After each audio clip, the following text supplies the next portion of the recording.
الحمد لله رب العالمين والصلاة والسلام على سيد الأنبياء والمرسلين أما بعد فأعوذ بالله من الشيطان الرجيم بسم الله الرحمن الرحيم تلك أمة قد خلت لها ما كسبت ولكم ما كسبتم ولا تسألون عما كانوا يعملون صدق اللہ العظیم۔ احباب دی وقار، آج ہمیں سورہ بقرہ کی آیت نمبر 134 پڑھنے کی سعادت حاصل ہو رہی ہے۔ اس آیت مقدسہ میں بھی اللہ جل شانہ نے بنی اسرائیل کے کچھ لوگوں کا تذکرہ کیا ہے کہ جو اپنے بڑوں کے اعمال پر اپنے آپ کو بڑا فضیلت والا سمجھتے تھے، کہتے تھے کہ ہمارے بڑے اچھے تھے، انہوں نے اچھے کام کیے تو ان کا فائدہ ہمیں بھی ہوگا، اس طرح کے نظریات کرتے تھے۔ اللہ تعالیٰ نے ان کا یہاں پہ رد بیان فرمایا۔ اس کے بارے میں مفسرین کرام نے یہ بھی بیان کیا، اس کے آیت مقدسہ کے شان نزول کے حوالے سے، کہ یہودی جب ان کی مسلمانوں کے ساتھ کچھ بات چیت ہوتی تھی معاملات کے اوپر، تو یہ آگے سے دلائل دیتے تھے اپنے حق ہونے کے بارے میں اور اپنے آخرت میں کامیاب ہونے کے بارے میں۔ لیکن جب یہ دلائل سے عاجز آ جاتے اور انہیں کوئی بات نہ ملتی تو پھر یہ اپنا اس باطل نظریے کا اظہار کرتے، کہتے کہ ہمارے باپ دادوں کے اعمال ہمارے کام آ جائیں گے اور ان سے ہماری نجات ہو جائے گی۔ تو رب تعالیٰ نے اس بات کا رد فرما دیا کہ تمہارے باپ دادا کے جو اعمال ہیں وہ انہوں نے کیے، ان کا فائدہ انہیں ہی ہوگا، تمہارے کام وہی آئیں گے جو تم نے خود اعمال کیے۔ اسے بیان کرتے ہوئے خلاق ارض و سماوات نے ارشاد فرمایا، تلک امت قد خلت، وہ ایک امت تھی جو گزر چکی۔ امت سے مراد یہاں پہ کسی ایک نبی کی خاص امت مراد نہیں ہے، جیسے نبی علیہ السلام کی ایک امت ہے۔ اس سے مراد مطلقاً جتنے بھی مسلمان ہیں وہ گویا کہ سارے ایک ہی ملت ہیں۔ تو اس سے مراد یہ کہ پہلے جتنے بھی لوگ گزر گئے یا پہلے جو بھی نیکوکار جتنے بھی لوگ گزر گئے وہ مراد ہیں کہ تلک امت قد خلت، وہ ایک امت تھی، وہ ایک گروہ تھا، وہ تمہارے آباء و اجداد تھے، قد خلت جو گزر چکے، جو اپنا وقت پورا کر کے چلے گئے۔ لہا ما کسبت ولکم ما کسبتم، ان کے اعمال ان کے لیے ہیں اور تمہارے اعمال تمہارے لیے ہیں۔ جو اعمال انہوں نے کیے، اچھے کیے تو بھی ان کے لیے ہیں، برے کیے تو بھی ان کے لیے ہیں، اور تمہارے اعمال کا ثواب یا جزا تمہیں ہی ملے گی۔ اگر تم خود اچھے اعمال کرو گے تو ثواب کے مستحق ٹھہر جاؤ گے، اور اگر برے اعمال کرو گے تو جہنم کا عذاب اور جہنم کا ایندھن اپنے لیے تیار کرتے چلے جاؤ گے۔ پھر آگے ارشاد فرمایا، وَلَا تُسْأَلُونَ عَمَّا كَانُوا يَعْمَلُونَ، اور تم سے ان کے بارے میں سوال نہیں کیا جائے گا کہ وہ کیا کیا کرتے تھے۔ انہوں نے جو کر لیا، اچھا کیا برا کیا، وہ ان کے ساتھ ہے۔ اب تم نے کیا کرنا ہے، اپنے بارے میں تم نے سوچنا۔ تو احباب دی وقار فی نفسی ہی، تو یہ آیت مقدسہ کافروں کو تنبیہ کرنے کے لیے تھی، یہودیوں کو تنبیہ کرنے کے لیے تھی، لیکن اس میں قیامت تک کے آنے والے تمام لوگوں کے لیے، مسلمانوں کے لیے، دیگر لوگوں کے لیے بھی درس موجود ہے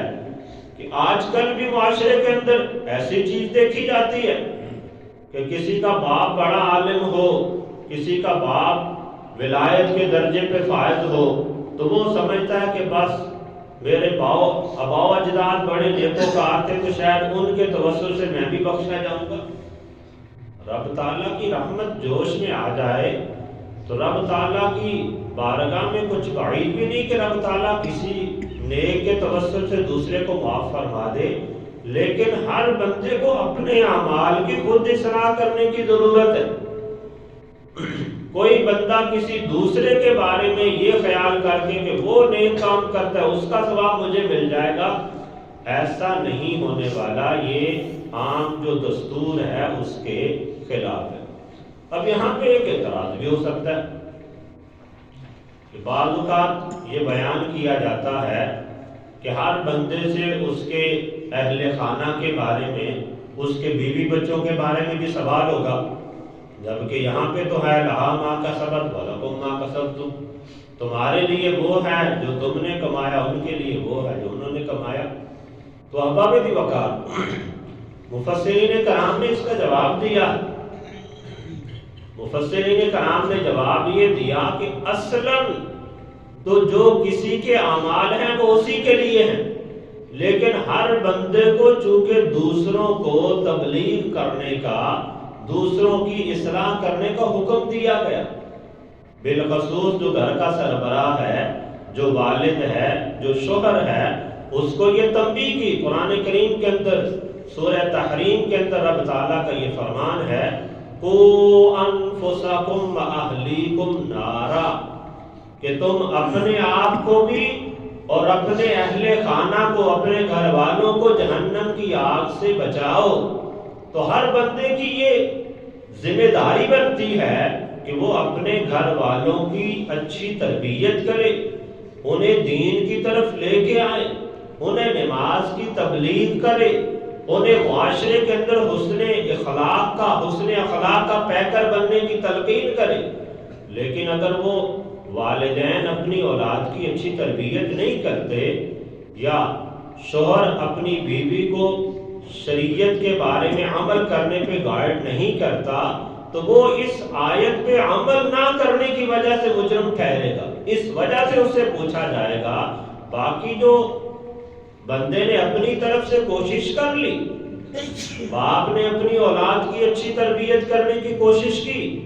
شوہر نے اپنی بیوی کو اچھے اعمال کرنے کی تلقین کی، لیکن انہوں نے نہ مانا، ایسی صورت میں پھر یہ ہوگا کہ لہا ما کسبت ولکم ما کسبتم، کہ جو انہوں نے کمایا وہ ان کے لیے ہے، جو آپ نے کمایا وہ آپ کے لیے ہے۔ یہی وجہ ہے کہ جب بھی کوئی واعظ تقریر کرتا ہے، واعظ کرتا ہے، تبلیغ کرتا ہے، آخر میں یہ جملہ بول دیتا ہے وما علینا الا البلاغ، کہ ہماری تو ذمہ داری تھی آپ لوگوں تک پیغام پہنچا دینا۔ اب جب پیغام پہنچا دیا، اب یہ بری ذمہ ہے، اب اگلے بندے کی ذمہ داری ہے کہ وہ اس پیغام کو سمجھے، اس شریعت کے اصول کو، حکم کو سمجھے، اس کے مطابق اپنی زندگی بسر کرے۔ تو احباب دی وقار، عام طور پہ اصول یہی ہے کہ ہر بندے نے جو کمایا اسی کی ثواب یا اسی کی جزا اسے ملے گی۔ اگر اس نے اچھا کمایا تو اچھی جزا ملے گی، برا کمایا تو بری جزا ملے گی۔ کچھ اعمال کے اندر شریعت کی طرف سے ایسی چھوٹ ہے کہ اگر بندہ کسی کے ایصال ثواب کے لیے کوئی عمل کرتا ہے تو اس کو فائدہ ہو سکتا ہے، لیکن اس سے یہ نہیں مراد ہوتا کہ بندہ کوئی اپنی فرض عبادات اس کو دے دے۔ وہ اس عمرے میں پھر آ جائے گی لہا ما کسبت ولکم ما کسبتم، کہ جو انہوں نے کمایا وہ ان کے لیے، جو تم نے کمایا وہ تمہارے لیے۔ تو اس بنیاد پہ کوئی بندہ یہ نہیں کہہ سکتا کہ میں اپنے آبا و اجداد کی نمازیں پڑھ دوں گا تو ان کی طرف سے ادا ہو جائیں گی، یا میرے باپ دادا ساری زندگی نمازیں پڑھتے رہے تو میری بھی انہی کی طرف سے ادا ہو گئی، ایسا نہیں۔ ہاں، جو نفلی عبادات ہیں، جو مالی عبادات ہیں، اس کے اندر بندہ ایسا کر سکتا ہے کہ کوئی بندہ اپنی عبادت کر کے اس کا ثواب دوسرے کو دے دے، دوسرے کو ایصال ثواب کر دے، تو ایسی صورت میں بھی جس نے خود عبادت کی ہے وہ محروم نہیں ہو جائے گا، اس سے بھی پورا ثواب ملے گا۔ اور رب تعالیٰ اپنے خاص فضل کی وجہ سے اس نے جو نیت کی ہے، اس کی بنیاد پر، اس کی دعا پر رب تعالیٰ دوسرے کو بھی ثواب عطا فرما سکتا ہے۔ وَإِنَّ اللَّهَ عَلَىٰ كُلِّ شَيْءٍ قَدِيرٌ کا پیکر۔ تو اس بنیاد پہ احباب دی وقار ہمیں یہ آیت مقدسہ درس دیتی ہے کہ ہم میں سے ہر بندے کو یہ چاہیے کہ وہ اپنی آخرت کی فکر کرے۔ جس کے بڑے نیکوکار تھے، نمازی تھے، روزے دار تھے، حاجی تھے، سارے کام اچھے کرنے والے تھے، تو وہ انہی پہ ٹھان لگا کے نہ بیٹھا رہے کہ میرے بڑوں نے نمازیں پڑھی، وہ جنت میں جائیں گے تو ہم بھی ان کے پیچھے جنت میں چلے جائیں گے۔ بلا شبہ کچھ معاملات میں نیک والدین کا اولاد کو فائدہ ہو جاتا ہے، یا نیک اولاد کا والدین کو فائدہ ہو جاتا ہے، لیکن اس پہ تکیہ کر کے بیٹھے رہنا کہ بس انہی کی وجہ سے ہمارا بھی کام بن جائے گا، یہ شریعت کے مزاج کے خلاف ہے، اور یہ قرآن و سنت کی تعلیمات کے خلاف ہے۔ اللہ تعالیٰ کی بارگاہ میں دعا ہے کہ رب تعالیٰ ہم کو، ہر انسان کو اچھے اعمال کرنے کی اور اپنی آخرت کی فکر کرنے کی توفیق عطا فرمائے۔